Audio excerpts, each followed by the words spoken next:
Arabаңыздар қада күтіп сақтаған қасиетті қырғыз елім.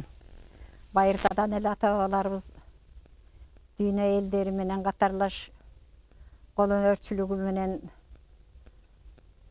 ушу бизге чейин өнүгүп өсүп жашоо тиргилигин өткөрүп келишкен экен. Ошол уланып мына бизге чейин келип отурат. Жашоого ылайыктап жайкы кышкы жашоолоруна бардыгы ошол мал менен тиргилик өткөрүп келишиптир.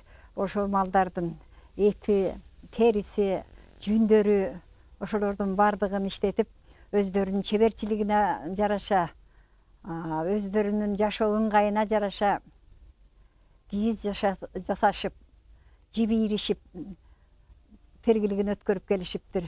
Ошол жибийирүүнүн дагы эң башкысы ошол ич кийим, тыш кийим, үй ичине тиргилик жасашып, аттарга жабуу жасашып, жылкыларга келишкен экен. Ошолордун бири азыр эми ошол жибийирүү ыкмасын көрсөтүп берели колго ийирген ошо ата-бабаларыбыз, энелерибиздин жасаган касиеттүү таш ийги. Илгеркилер энелерибиздин ийиктери ошо таштан жасашат эле, анан мүйүздөрдөн жасашат эле, кайберенди мүйүзүнөн жасашып көрүп калдык. Ошолорду кийин да ошо чоң энелерибизден калгандарын пайдаланып, анан ыңгайына жараша, заманга жараша азыр коргошундан уютуп жасалып жүрөт. Бул ийиктин касиети өзү да бир ден соолукка да бир жакшы экен.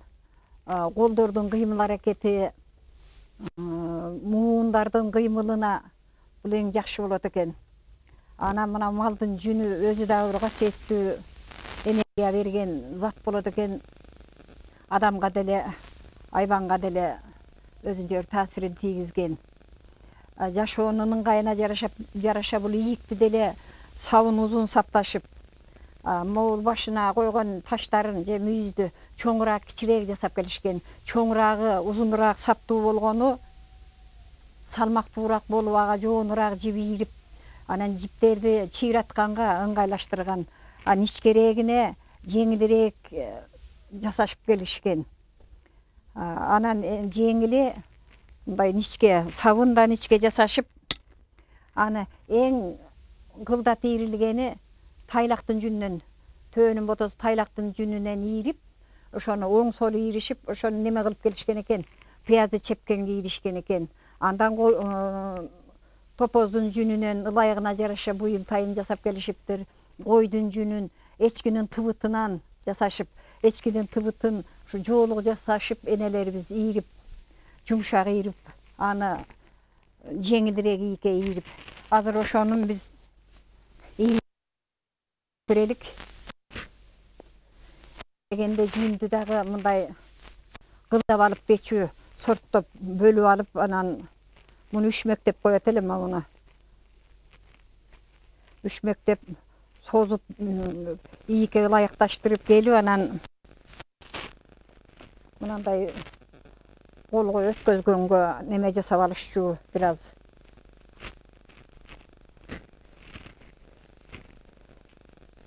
чүпүрөктөн жасашчу, болбосо мынтип эле жүндүн өзүнөн деле жасашчу.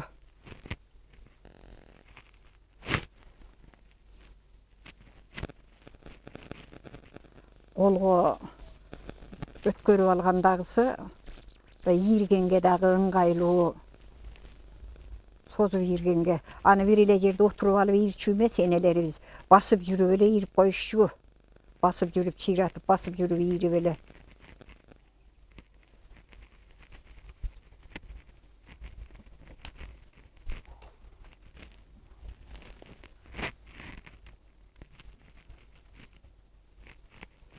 Бул мынантип колго өткөрүп алып ийиргенге ыңгайлуу болот деп ошентип жасашат эле, үшмөктөп алышат эле.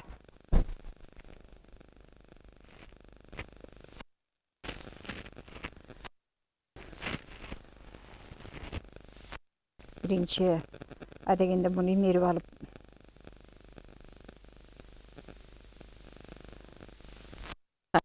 ийиктин башына биринчи бу жерине ороп алып, анан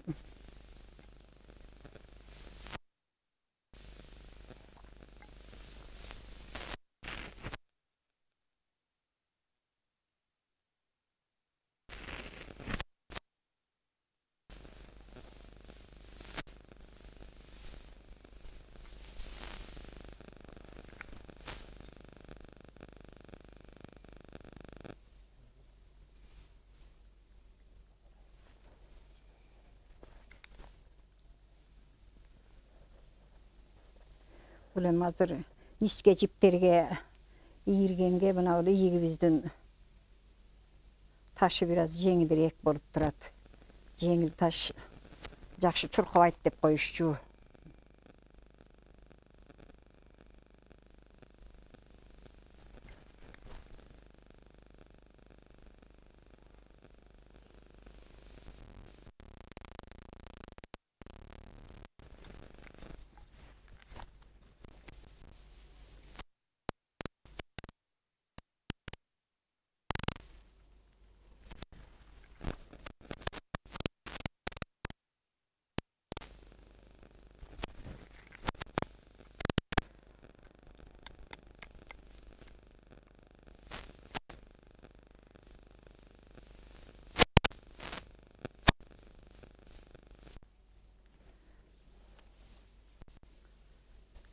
Bul ýigitden darga seti Kırgızdın da altı var.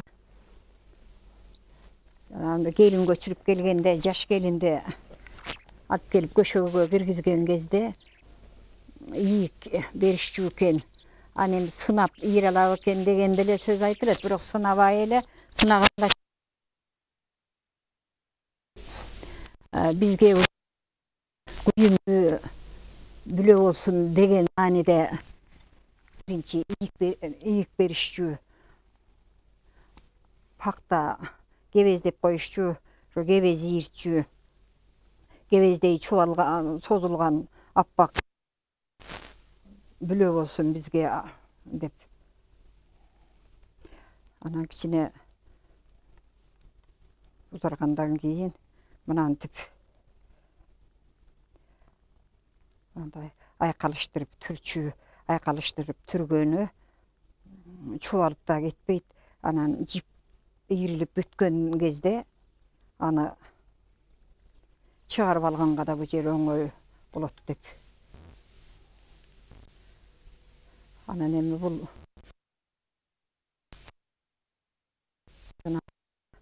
so önügü olurgynda sayın umurtkalar çoýulup moýny jana gejige tırışpay duruz artga gaýrylbay ele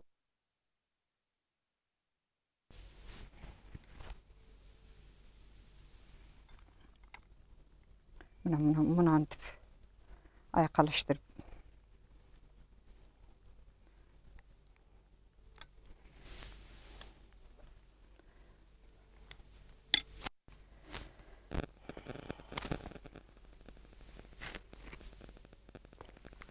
mana dem gorgoşuny ýyk menen de ýerip göreli. Gorgoşuny salmakdy bolat eken.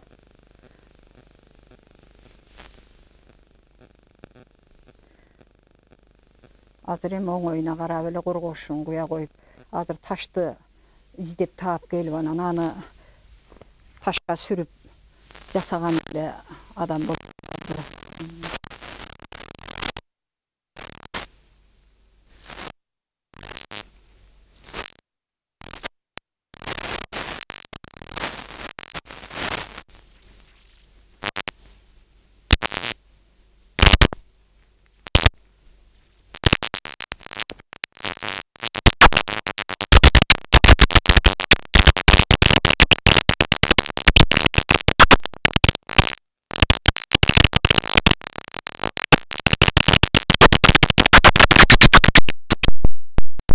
İçke sozup alıp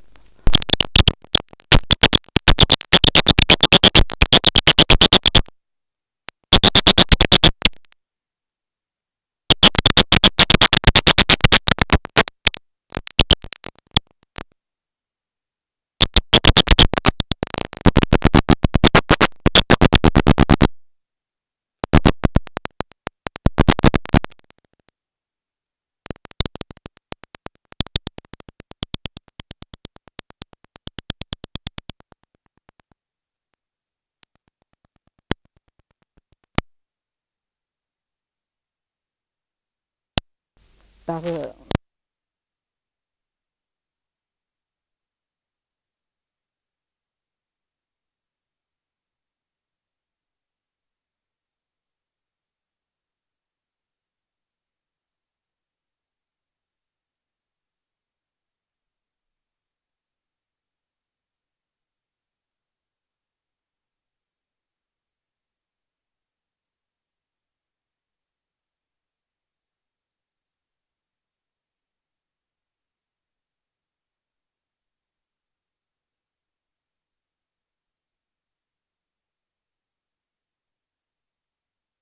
Bunu жаңы баштаган кишилерге кандай кеңештер болот эле ушу ийрик ийригенде кол батыраак көнүш үчүн же Bunu кандай кыйынчылык çıdamdı biraz kişine çıdaş gerek.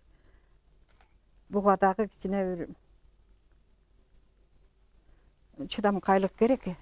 Biraz bir iki saat sabır kılıp oturup durup anan daröyle yirgendele şüphele yirip deyit balam.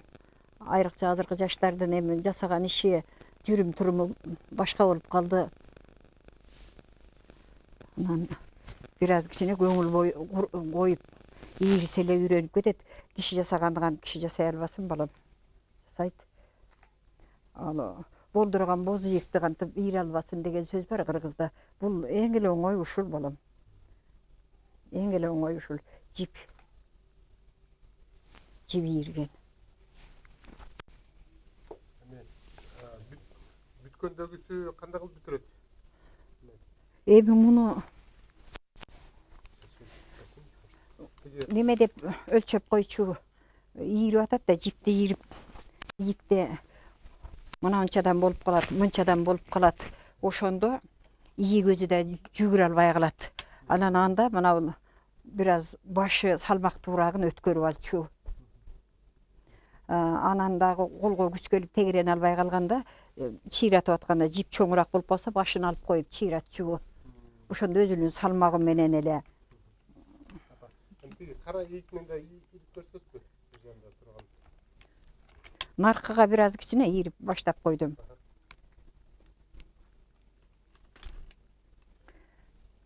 Жана келин келгенде ийиргенди уктуңбу? Bir aldın hem daröyle ana sınav iyik berip sınap iyik beriptir dep aytat. Эми өзүбүз талап кылганга чейин башта ага жолундагы көрсөтүп коюшубуз керек да. Бизге келген бүлө ушу ийикте имерилип турсун. Ушу кебездей аппак созулуп турсун деп тилек кылып анан келген келинге ошо жакшы тилек менен ийик беришкен. Анан дарооле сынап эле такыр ийиги ийирбеген келин болсо ийире албай калса анын жаманга чыгармак беле. Үйрөтүш керек. Келин болуп келгенден кийин кайнененин милдети үйрөтүп алыш. Энеси энелик тарбияны берди. Келин болуп келгенден кийин кайнене үйрөтүш керек турмуштук жаңыча жашоону. Мына бу сабыпка да күн албай. Сап жылма болуп атпайбы? Мына лактап койгонсуңарбы? Бул тайгалана берет да. Анан мынандай эле өзүнчө болгондогусу чыңыраак кармап көрсөң байкасаң. Мына болмантип тайгаланып кетип атпайбы колдон?